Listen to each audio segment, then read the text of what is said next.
We got a lot to talk about. We don't have a ton of time to talk about it, so we can just like get into it. Okay, here's my first question for you, just to set the stage. Can you give me some lore on like your background? Like, I feel like you are relatively new on my Twitter feed, but you're one of my like legitimately one of my favorite accounts. Like, can you give me some background, like who you are and where you come from? Yeah. Yeah, so I was just mainly in 2021 Q1 kind of like GME craze is what brought me into crypto. And one of the earlier projects that I was a huge fan of was Luna. And yeah, I kind of like just, went through everything that typically everyone else did through that year and I was working a lot in crypto as well when I first got in. Like I got a job like right away, mainly because like I lost everything, like doing some looping on lending protocols. And yeah, I was like in 2022, kind of like spent some time in a group chat called CTOM. You might know, that's kind of like, you know, where some people are trading shitters. So yeah, basically just that's basically it. And I was working in crypto for quite a long time now, like 4 years. And I've also outside of crypto have done some stuff kind of similar to like what Scale was doing, basically like getting data for AI companies, but at a smaller scale and focused on a very smaller niche like robotics. So yeah, it's just been kind of like I'm a BD person by trade, but I spend a lot of time on trading on chain as well. Yeah. I thought you were about to soft show Kled there for a second. No, no, I'm not in Cled, but a ton of my friends are in I Cled. know, I know. Yeah. I like your tweet. Wait, really quick, can you give me the background on CTOM? Because I've heard a lot of people tell like war stories about that chat. Yeah. CTOM was a chat that kind of started in like 2021 or 2020. And it was mostly like a bunch of these traders who were doing stuff on chain before other people understood on chain. And, they would mint NFTs, snipe coins. And this is all very focused on Ethereum blockchain at that time. So they're really early to everything. And, the returns are crazy, right? And I got added into CTOM by Jeremy, who is, Jing Tao. Yeah, yeah. And this was like spring of 2022, basically when the market was like zeroed, and we were just like gambling on like the worst things possible. And half of that group was like retired or have quit at that point. So I came in at the worst time possible. And but yeah, there was like you just saw like all your Twitter heroes. So it was really really interesting. And Ansem was like also one of the big guys there. Really? Yeah, yeah. Ansem was like he's the owner of the chat. So That's fucking sick. Thanks for the lore. Um, yeah. I mean, I think the most recent. There's a bunch of stuff I want to talk to you. there's, there's a bunch of stuff I want to talk to you about, but I think the biggest news of today is Pump Fund token pre-sale or the raise is live on July 12th. I think, which is like four or 5 days. And Wait, seriously. yeah, yeah, you haven't seen this? Dude, I don't know the actual date. Like, I have no idea what's going on. It's got started getting posted in the last hour. So it's like pretty new news. But Pump TGE is gonna be at 4 bill. Yeah. What's your take? Like, are you a buyer of Pump Fund at 4 bill, and what does this do to the market? Yeah. I'll buy it. I'll like just put everything I have in it probably. Seriously? I don't know. I don't know if it's gonna go up or down. It's just like a gamble. Like, like if it comes out, like I just feel like everyone's gonna support it, right? Like what else is gonna happen, right? Like it's not bullish for anything else. I don't understand like why people are saying it's like pump fund TGE is bullish for this, that doesn't make any sense at all. So it's gonna probably do a lot of volume, right? It's gonna be something that everyone's gonna be like charting for like the next few weeks, maybe even months. But the timing is also kind of it's not that great. It's coming at a time where I think a lot of people are very cautious right now, very cautious. Like my best friends have all de-risked at this point, so I don't know what's gonna happen. Yeah, You would really port it, like full, like size full port. yeah, because like I don't know what else. Like what else is gonna have attention, right? That's valid. It's interesting to hear all of your friends at D-Risk. I've just been playing straight defense for like the last 2 months. I feel like Bitcoin Yeah, port you're like actually a defense. pretty you're like a better like you're probably pretty good at managing like risk, I think. So I've been okay, but my only problem is I made all of my money by being like completely irresponsible. So then it's like, how long can you manage the risk for on the downside? Is like a interesting question. yeah, but like everyone I know that like has done really well on chain, especially on meme coins, they are all pretty good at risk management, I think. Like they've all taken their wins and yeah. Something you've been tweeting about a lot, which I like. You're into the Launchcoin ecosystem. Like you speak positively about Pasternak. You speak positively about Launchcoin. Can you give me? Can you on and off, right? Like on and off. Can you give me the thesis for Launchcoin? Like, are you a believer? Yeah. Do you like it? Like, give me the thesis on how Launchcoin would do well, especially now that like Let's Bonk is kind of taking over. Pump Fund's still doing well. Like, give me the thesis. Yeah, so I definitely like Launchcoin a lot more than Bonk Fun. I don't just see Launchcoin. Maybe like right now it trades as kind of like a in the Launchpad meta, or it's categorized in that sector. But like Launchcoin, it has more potential in the sense that it can actually attract better projects, people to actually deploy coins. Um, I think like like how it gives back fees to token creators is actually really, really useful. Like I launched Chill House Patel and like I don't even know why. I got paid like 20K. I didn't even know because like I went to check the website and then it said I had 20K. So I was just like so surprised because that coin didn't even go past like a million market cap. So I was like, okay, this might be useful. But the larger thesis really is I think some people see it as like you know, on-chain Y Combinator or product hunt. And there's definitely legs there, for sure. It would take maybe a few months to play out. Um, but you know, the end state of the concept is not something that I'm bullish on. It's not something that I think will like last for a long time, but there will be high growth at some point. And the other thing is some of the projects on Launchcoin right now are, they're pretty shitty. The top holders of those coins, like really small amount market caps, right? So small wallet sizes, but this means people can come in and chunk more in. And I don't know how they just don't do enough volume. So I think a lot of traders have avoided this category specifically. Um, so you see like more like, thesis or like fundamental kind of guys who have bought some of these coins and are holding them through like big drawdowns and they're just not selling because they believe. And usually those guys they're not wrong. Like usually their holding periods are quite long and they end up being right. I don't agree with their overall thesis. I don't really care about the thesis. I just think there is potential for a huge attention spike at some point. And Alliance, like they put in 560K into Polycule, which I found really interesting. Clearly, there's something there. Like they're not just gonna give someone 560K and say, okay, it's just gonna be a fucking Telegram bot. There's, they have a layup play, right? Like Imran and Chow.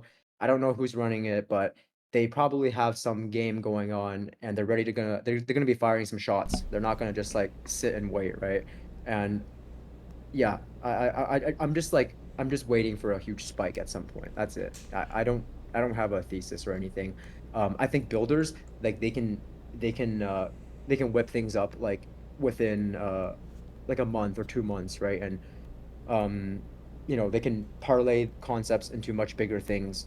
It's really not that like difficult. And but the problem with all these projects on Launchcoin right now are that these builders they come from YC, right? And they might have a different attitude towards like crypto, and they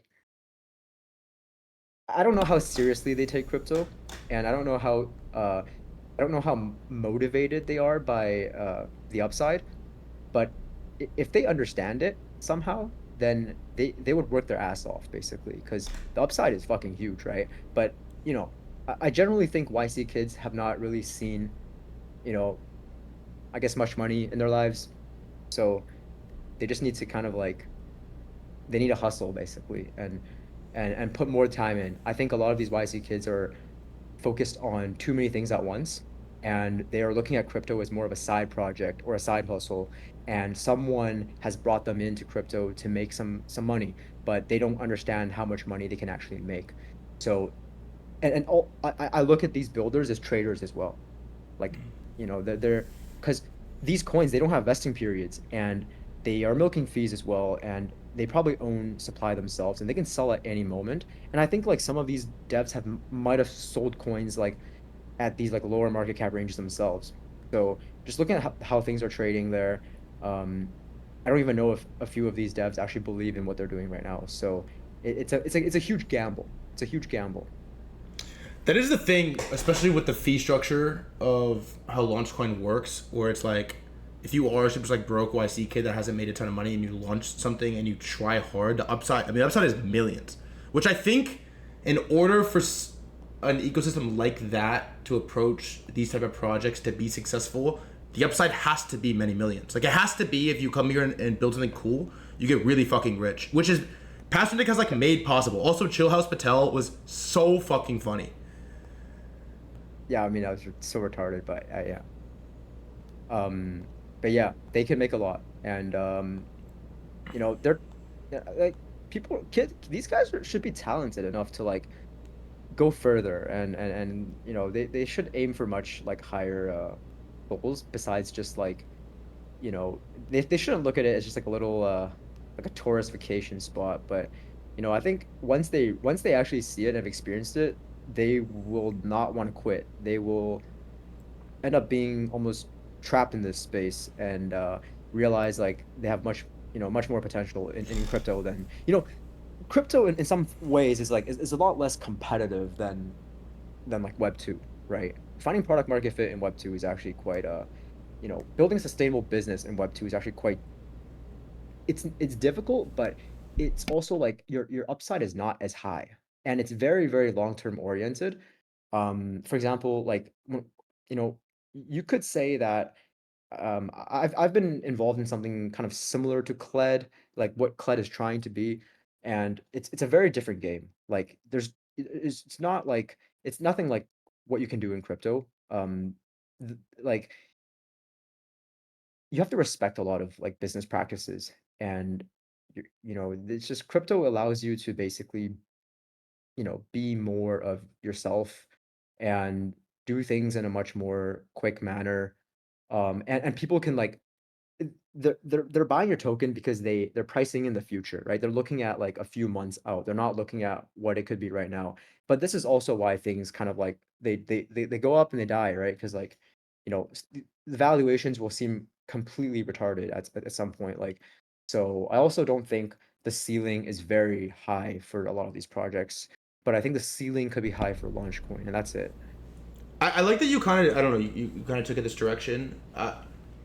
Why do you think that so many of what feels like the smart Web 2 builders, this happened a lot during the AI meta, come to crypto and they treat it like they treat it like a side hustle? Because it's like, Yep. if you, I mean, you legitimately can be pretty retarded and not build anything that crazy and have a 9-figure outcome in crypto. Like, there's no, and I'm not a Web 2 guy. I'm basically crypto native through and through. Like, came straight here Okay. from college, so I don't have experience in the Web 2 world. But it's like, there are like people that are much more retarded than me that have made, I mean, ridiculous, like insane amounts of money by building something like kind of cool in crypto. Like, why does it feel like the smart people enter as like a hobby or a side hustle?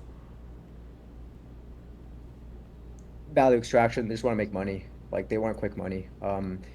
Most kids they know this is like they look at this like a temporary like a jump start to get to a certain like net worth probably, and like there's there's people that work full time at like trading firms and like banks, or tech companies that like you know work on projects like almost full time, even though they're like working at a job that pays like maybe 300 500K a year like comp. And nobody knows these kids build stuff in crypto, but they're doing it, right? And um these guys primarily operate as if they're just here for the money. They don't give a fuck. They don't care about like the culture or playing by the rules and stuff. So these people exist, right? There's always tons of these kind of guys. And then, you know, obviously the better guys are the ones that like actually have talent and they're in the top. Like they could be just as good in Web 2, but they choose to build in crypto. Builders like this are people that, don't build like short-term pump and dumps. Like, Jeff from Hyperliquid and people like Eugene from Ellipsis Labs. Um, they're all very talented, right? They could do anything, but they chose to build in crypto. So that's a whole different skill level where a lot of these YC kids, they're not even close to that. They're like at the very bottom rung. So it's really like you really have to like suss it out. And yeah, I think a lot of crypto people are also kind of stupid where they don't actually look into person's background. They just like do some simple DD and be like, oh, this is gonna be good. It's not like that. Like there's like a huge like skill range, right? In general, like you want to bet on people that can actually build shit. So, and it's very unlikely to see good builders like build stuff on chain because like that's not the best path to like building something that's long term. But this can change, right? Like for example, there was a token launchpad called Gavel that launched on Solana, and that's actually quite useful, right? But it's not marketed yet. There's not anyone building stuff on it, I think. But these kind of things will lead to bigger outcomes later on. There's definitely better ways to launch tokens as well. So yeah, and I think like more people will realize this. It'll just take months, right?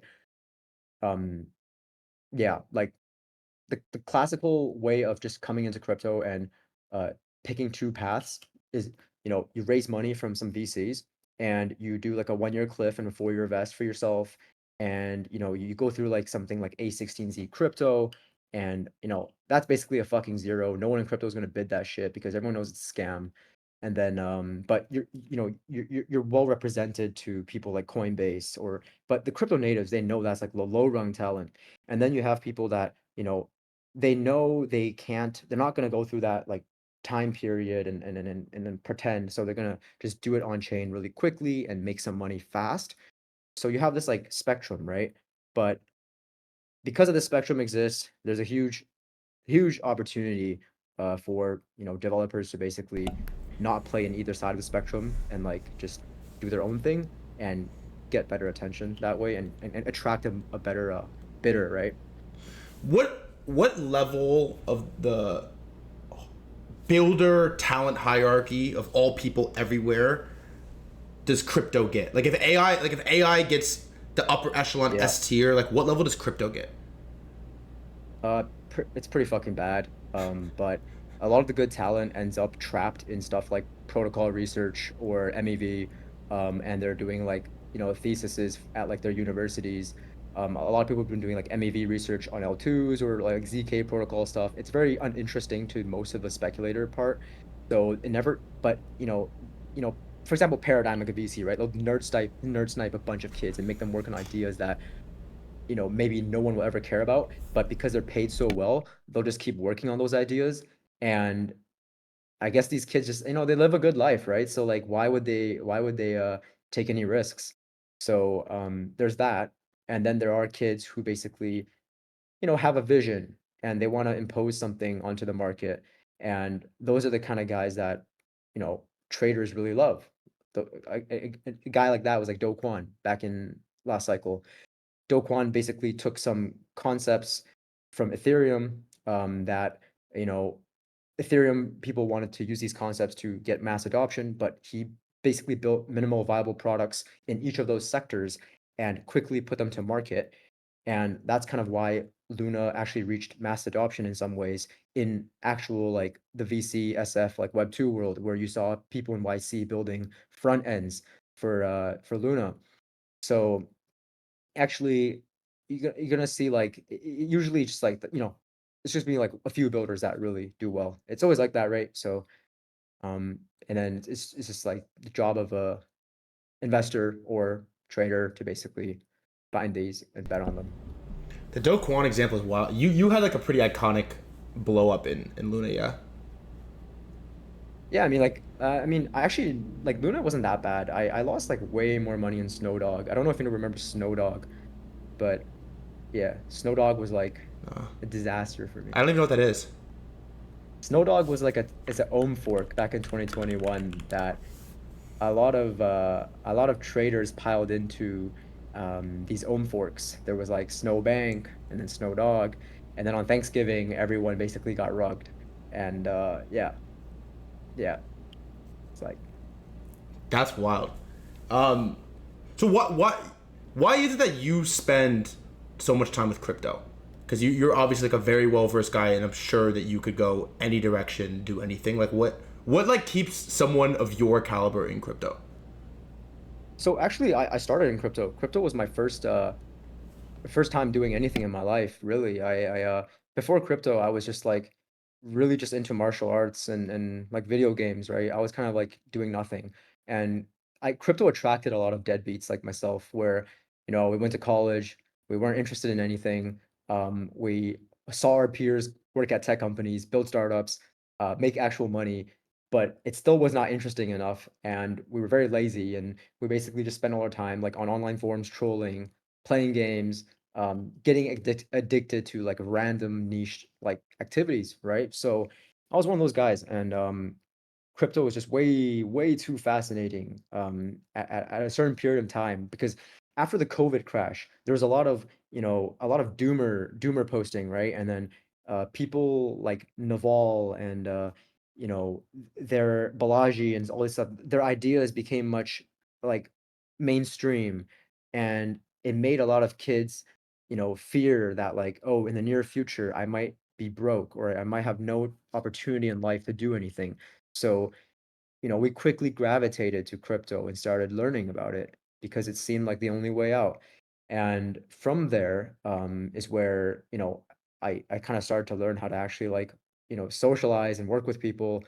And yeah, so I'm not actually a Web2 person at all, but uh, yeah, like, yeah, that stuff will happen on the side. I think crypto is just, it's it's always going to be the main spot for myself, at least. Like, yeah. It's just it's addicting. Like it's It's the best. addicting. It's the It's best. it's it's truly like a it's truly like a digital fentanyl. Yeah. It That is. caught me off It guard. is. That caught me off guard. I'm not gonna lie. We can't deny that. Yeah, we can't deny that. There's like the adoption curve is very, it's so similar to fentanyl. It really is. Yeah. Like I it's can give more examples of this. give me There's the crypto fentanyl take, the full take. Yeah. So Bitcoin originally was um it attracted a lot of like religious minded people, a lot of like right wing maxis who believe the system is doomed to fail and fiat currencies are zero, and doomsday maximalists in some ways. And that religious kind of like concept is so strong, right? That's why people say like people compare Bitcoin to religion. And similar to drugs as well.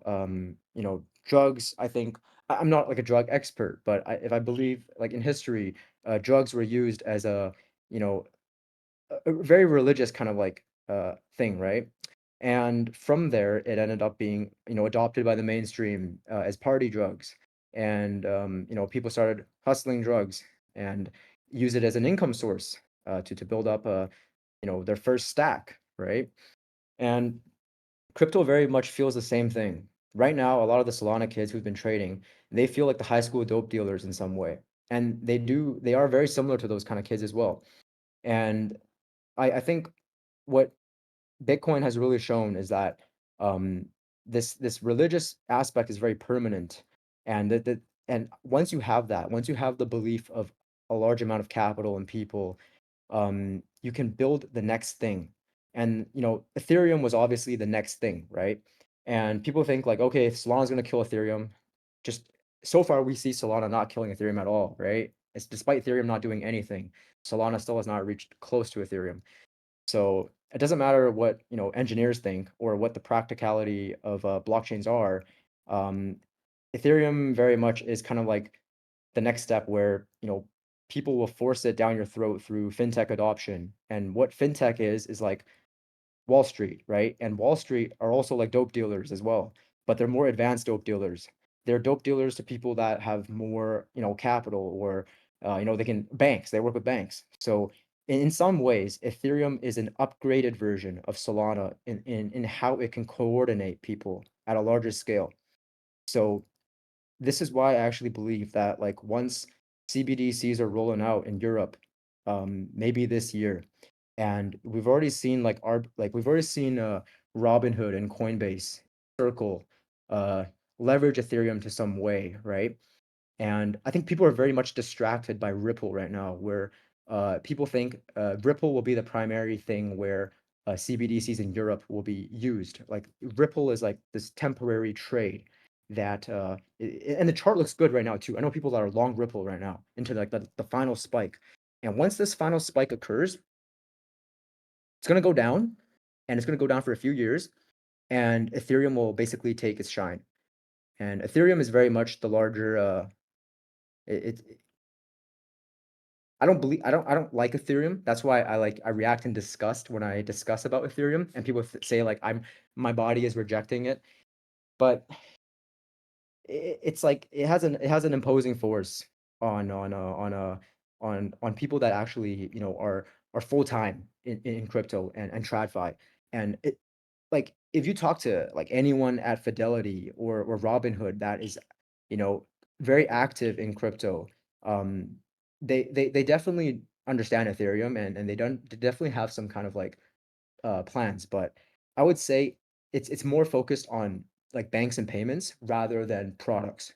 So in the short term, we will be distracted by things like Robinhood, where Robinhood is an actual drug, right? Robinhood is the actual drug, right? And but these are short term things, right? I think Ethereum will serve its like role as like a larger financial infrastructure, and eventually crypto will, I think even like with the war that's going on, cross border stuff will be very huge, and smaller countries, like upcoming countries like Kosovo, Albania, Laos, yeah, Kazakhstan, like these countries will facilitate payments of stable coins somehow, and money will flow from like Russia across these borders, and yeah, I just think I think the larger vision for crypto really is to just serve as like a tooling for the world at large. So yeah, yeah, Ethereum is really bullish. It's really bullish. Yeah. That was a sick ETH bull post. I'm not gonna lie. That was like really. I'm not an ETH. I wouldn't categorize Yo. myself as an ETH bull though. I'm very much in like the trenches, and Yeah, yeah, but it was like a good take mostly though. It was like yeah.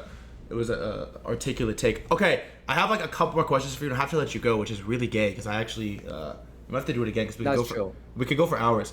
Let me ask. I guess this is obvious. What I didn't really ask you is like you're really tapped into sort of all facets of the market. Trenches, meme coin specifically right now is, I mean, it's pretty fucking dead. It's pretty brutal. I think a lot of people that were making tons of money in late Q4 2024 are not making any money right now, sort of post Trump. Where do you think the biggest opportunity is in crypto for the next year, next 2 years? Um, so I would say it's gonna be very tricky because like near the end, is that Rasmus? Yeah, that's right. He Oh was yeah, gonna ask you a yeah. question next. I'll let him put the headphones on after. Okay. Near the end of the cycle, things become very tricky. And I believe that's where we are. As you can see, like Elon Musk is saying, like, okay, Bitcoin is going to be a thing, and fiat is zero. This stuff is going to accelerate at the end of the cycle, and you're going to see more announcements from TradFi and Wall Street on Ethereum, and this is because Bitcoin can no longer go up much, and when Bitcoin kind of like reaches its peak, there's not much juice left, you know, they inevitably will run the shill game on Ethereum, and Ethereum going up is what fuels leg for like smart contract stuff and applications, what everyone basically funds like puts their money into VCs, right? And I think the next year is gonna be it's gonna be like newer stuff, right? Like stuff that's been been cooking, like Mega ETH, for example. You have like applications like Euphoria or Noise, like interesting concepts, right? Like exponents, like a lot of things, a lot of new projects will come out and they will take a lot of shine. But most importantly, I think I can predict what can happen after this cycle is over. So maybe, I would say around July of 2026, leading into like the November 2026 midterms, I would say Ethereum is going to take, well, Bitcoin first, but Ethereum will start to like build up its narrative a lot stronger because DeFi as a whole is, um, there's a lot of, there's a lot of stuff that's been kind of bottlenecked there, but it's getting hammered through. And the next cycle will very much be focused on, revenue protocols that do something where they actually, give the token holder, some upside. And people don't believe people say this right now, but I don't think they really believe it yet, because there really is not a lot of people exposed to things like oil or morpho, or the morpho emissions are crazy too, but like generally there is going to be some stuff on DeFi, and that will inevitably do well. It will be more challenging, right? I think returns will overall go down, but DeFi as a whole sector will really mature, and it will be very different from the first cycle of DeFi, which was 2021. But now, it's only been a few years and we're seeing so much progress. So it's very it's going to be really really exciting. And I think it won't be easy. You have to kind of like work and do actual like do work with TradFi or work with family offices and onboard capital, and you're going to have to navigate some like different countries as well. It's not going to be like you just have to you just play in the US market and you only in New York, you only know what's going on in SF. It won't be like that. You'd have to understand like different governments and yeah, I mean, yeah, make it sound so bad, but like um yeah, I just think DeFi is going to be the main thing. Yeah. I'm more down for that than where we are right now with meme coins. So I think that's a pretty sick answer. I'm gonna give the headphones to Raz real quick. He wants to ask you a question. Yeah. I told him he has like one or two. Here you go. Yo, what's up, dude? Yo, what's up, Razmir? Okay. I missed like the first like 5 minutes, but did you guys talk about the pump TGE? Yeah, a little bit. Yeah, we talked about it. Are you buying this pre-sale at a 4 billion FDV? Probably. Okay. Okay. And then also hype. Dude, I might like. Oh. I don't like. Yeah, I don't know what the risk is like. Like you just, yeah, I'll just do it. Got it. That's valid. Okay, and then what about hype? You seem like a Hyperliquid kind of guy. Hype is very interesting. Hype is very interesting because what Unit is doing on Hype right now is they want to tokenize SP500 and some other like US equities, and basically Hyperliquid is kind of outsourcing the regulatory risk to Unit, and we know like the US Dow Jones or whatever, whoever owns the rights to the SP500 is not going to be happy with this if it actually gets adoption and attention. So there's a lot of risk there, but it's very interesting to see them to execute on this. I don't know how it's going to play out. I don't actually think the way that paradigm, although they do have a pretty big influence on a US crypto, I don't know if their way of legalizing perps is going to be beneficial to Hyperliquid, because Hyperliquid is still like non-KYC regulatory arbitrage product, and that has never done well in the past. So they're going into uncharted waters, and it's very bullish, but it's very risky at the same time. And I think Hyper NFTs are going to be like one of the best trades for this year if they actually reveal. So like hype NFTs. What about Hyper EVM meme coin? Hyper EVM meme coins. Hyper EVM looks pretty stupid, but HIP3 is definitely useful. HIP3 can be leveraged in many ways. There's a lot of liquidity already on Hyperliquid. That's like, like Unit has brought on a ton of TVL, and I think that can increase. And as long as Hyperliquid has a lot of this like liquidity for these larger assets, they have a huge advantage over any other EVM blockchain, where people can basically start to build perps products for different types of assets, like tokenized equities, or perps for prediction markets maybe. A lot of interesting things can be built on Hyperliquid now, and we're probably going to see stuff like that. So Do you it'll think be very tokenized? interesting. I saw someone flooding tokenized equities, saying that they're not actually equities. Are you concerned with that, or So I would so for tokenized equities, one guy that might post more content on it is Ren from Electric Capital. He did post something about the Robinhood structure for the Arbitrum stuff. But tokenized equities is very everyone is trying to do something on the spectrum of it in a different way. And a lot of it's very temporary and it won't work out. Superstate is probably the only team that's like trying to do it the actual proper way, like a very long-term oriented, follow the law. So Superstate will probably end up winning, I guess. But um, yeah, I mean, tokenized equities will happen for sure. Like it's pretty much inevitable, right? hopefully I can print off of that. Also, last thing, you gambling on some creator coins, some streamer coins, or what? It's not gambling. It's no, not financial I'm advice. I'm Don't not on buy it. streamer coins, but I have an idea, right? I think yeah, I don't know. Streamer coins are good. I think something big will happen in the streamer space for sure. I think Pump Fun can take a lot of. This is why I'm bullish on Pump Fun too. I think it can be compared to Twitch at some point. Hopefully, man. I'm on my way. Yeah. Thread. Giving it back Yeah. to you. I'm heading out too, so good luck on All right, buddy. Banger interview. Banger. Have a good one, man. Yeah, thanks for doing that for Rasmer. He was really excited.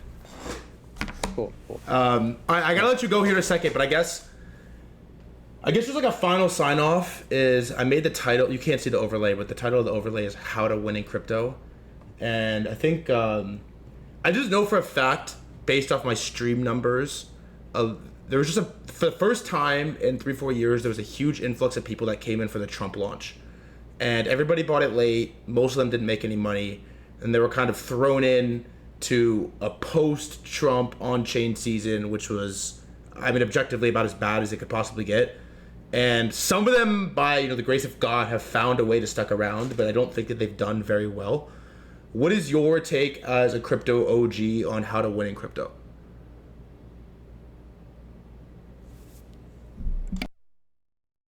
Very hard because I would say for most people, winning doesn't just have to be about trading. A lot of people, just like video games, trading is like a sport. It's not something that everyone is very talented at. And I can say, I'll probably give a useful suggestion because like not everyone is makes good money trading. So for the people that suck at trading and consistently lose, as long as you have like work ethic, you can absolutely make a lot of money in crypto. And because you just have to stick around and continuously play and not uh, as long as you don't zero out more than a few times. You can zero out twice. That's fine. Just don't zero out like 10 times. It's pretty much the cards are always in your favor, right? And I'd say like you shouldn't. Not everyone is built to basically look at a screen every day and trade. If you're better at like speaking to people or you actually educated, just do something different in the space and have like a five year like time horizon and yeah, play more respectively to the actual like cycles and less like specific like hot periods. Not everyone is built to play on hot periods, right? And um but yeah, do like try to look at the future, right? Think about what's going to be big and what actually will like you have to have a very good idea about like the next like 3 to 5 years and build something that inevitably is going to be in a hot competitive space. Of course, it's going to be hard, but at least like you have something to go back on. And I think most people overrate how like building is impossible. It's not. It's definitely something that everyone should try, especially traders because like they have good work ethic, so they tend not to give up, right? So just maybe the thing that you're doing right now is not the best thing for you. But yeah, try different things, especially if you're new to crypto. There's too many things to try and there's too much edge to be discovered. This is gonna sound fruity, but genuinely, talking to people like you makes me feel like like crypto is gonna be okay. I hope so because I want to, I want to do something where, like I never want to say like crypto is like this thing where I just grew up in and then left and then said fuck it, right? I think it's good to give back to the space at some point. Like I don't know. There's people like me that I feel they might feel like they owe crypto something. There's definitely kids like this. Crypto saved my life. I there's a part of me that feels that as well. Like I owe it to somebody somewhere to do something at least that I perceive as good for the space at whole because it did it for me. Exactly. Pretty much that. Yeah. Dude, you're a fucking chat. Actually, you should do like more of this. Definitely gonna invite you back on, but you should do more of this shit. This was like insane. I'm gonna be working and stuff. I'll take a larger like IRL presence and I'll work on things like yeah. You should. Twitter is just like yeah. Work on some Twitter things. to Build me- some shit. I would full port whatever you launch. yeah. I mean, Seriously. Twitter's just fun for me. Yeah. Yeah. Dude, you're fucking awesome. I told the clip guy to not pay attention to anything else for the rest of today, Jack. Pay attention to anything else except for this interview, so I'll tag you in a bunch of stuff and fire some shit on Twitter. But genuinely, thanks for coming on. I feel like I actually learned a lot today, which is rare. Thank you, man. It's rare. It's rare. Yeah, I really appreciate it too. All right, brother. All right. Have a go, man.